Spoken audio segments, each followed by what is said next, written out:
आज सोना रेट रे आसला बड़ परिवर्तन। आज भारतीय बजार में 22 कैरेट एवं 24 कैरेटर सोना मूल्य बहुमात्रा ह्रास पाई। तेज आसतु देखा आज आपण सहर में केते रही सोनार दाम। वीडियो को लास्ट पर्यंत देखंतु। वीडियो को लाइक करंतु। चैनल को जदि प्रथम थर आछंती चैनल को सब्सक्राइब करी पाखरे आसुवा घंटी चिन्ह को दबाई दियंतु।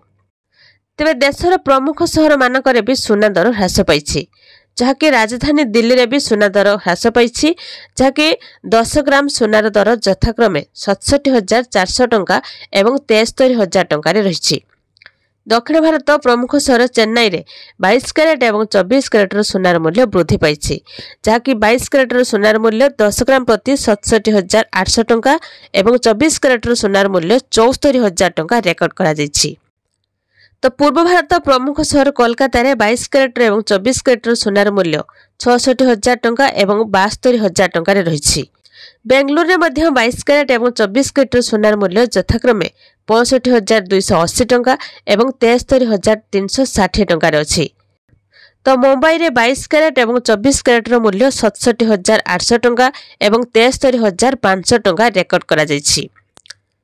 ओडिशार राजधानी भुवनेश्वर में सोना दर ह्रास पाई, जहाँकि 22 कैरेट एवं 24 कैरेटर सोनार मूल्य 10 ग्राम प्रति 66,250 टंका एवं 73,400 टंका रही। आज भारतीय बाजार में 22 कैरेट सोनार दाम 10 ग्राम प्रति 67,250 टंका होइथिबा बेले 24 कैरेटर सोनार मूल्य 10 ग्राम प्रति 73,360 टंका अछि। गतकाली अपेक्षा आज सोना रेट ह्रास पाई। कटक रे मध्य सोना दर रे परिवर्तन देखा मिली। 22 कैरेटर सोनार मूल्य 67,000 टंका थिबा बेले 24 कैरेटर सोनार मूल्य 73,000 टंका अछि। जदि आपण सोनार शुद्धता जांच करने को चाहते तेबे आपण BIS केयर ऐप रे जांच करि परिबे।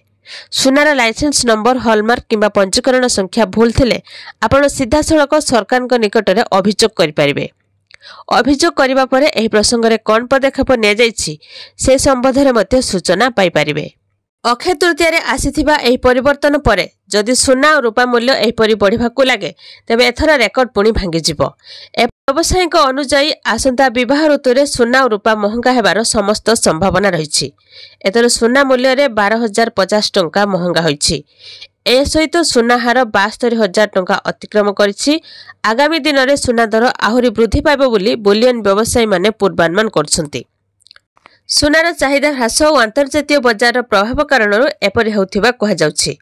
राजधानी दिल्ली समेत अन्य बुलियन बजार में सोना दर स्थिर रही अथवा सामान्य ह्रास देखा मिली। यह पूर्व अंतर्जातीय बजार में सोना दर वृद्धि पाइथिला। आउ आपण माने भिडियोटी केउ जिल्लार देखुछन्ति कमेंट माध्यम रे कहिबे आ भिडियो गोटे लाइक कर देबे।